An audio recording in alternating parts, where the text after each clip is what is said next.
Yaa Rabbi hireen keenya maali? Ijji keenyas nu jaamee gurri keenyas nu duudee hacee koomee owwaadhu nu jalaa eessa buute? Ani obsa dhabeera dhugaa nu jalaa duute. Yaa gameessa Oromoo yaa lafee dugdaa keenyaa Oromoo hacee dhabnee mi akkamitti teenya? Nuuf bari'eera seenaa maaf didee dukkanaa'e inni sila bilchaate amma didee bukaa'e. Ayii hacee ija Oromoo tokkicha mul'isoonsaa suma qofaan dhaadanna kaayyoo keetu nu boonsa.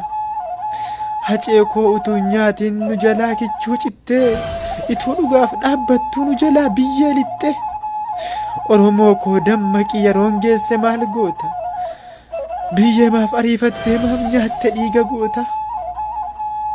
Diina hirriba dhorkee gootna caaluu hundeessa Oromoon miliyeena kamin sitti likkeessa. Hacee koo eessa lixxee mee ol ka'ii mul'adhu? Sagalee kee ol qabii jira jedhii dubbadhu. Gaachana sabaa taatee ofii du'uu filattee har'a guyyaan kee geenyaan maaf biyyeensi simatte? Kaleessa jirra jettee jireenya nu gaafataa sodaa tokko hin qabdu diina irratti dhaadata. Hacee koo bara baraan seenaatu si yaadata. Hacee koo bara baraan seenaatu si yaadata. Abdii keenya kan borii egeree saba keenya Oromoo haceen deemee nuti akkamiin teenya? Jiruun abjuun attaatee haceertuu nyaatiin maaf kan rasaasaa taate?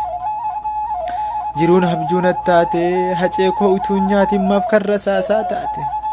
Ituu ati naaf haftee Oromoon marti dhuma silaa situ nuuf jira situ nuuf bahasa guma. Hacaalulma hundeessaa rasaasni diinaa dhufnaan har'a kaate nu keessa. Yaa isa qabsoo haqaa isa hin yaadne daba boolla sabaaf qotame situ bu'ee nuuf caba. Haceen goota Oromoo qabsawaa daandii haqaa bakka raqni baay'atuuf bakka tortoraaf raqaa. Sareef allaattii malee kan biraa maaltu dhaqa? Jettee diinatti himtee sodaa malee dubbatte har'a nutu si gannaan kan diinni si cuffatte. Isa paartiif bitame jennee siif moggaafneerra maqaa Hacaaluun dhugaa malee bakka dharaa yoom dhaqa? Nutu sirratti duulee si qabachuu wallaalee diinnis daandii argatee kan har'a si awwaale.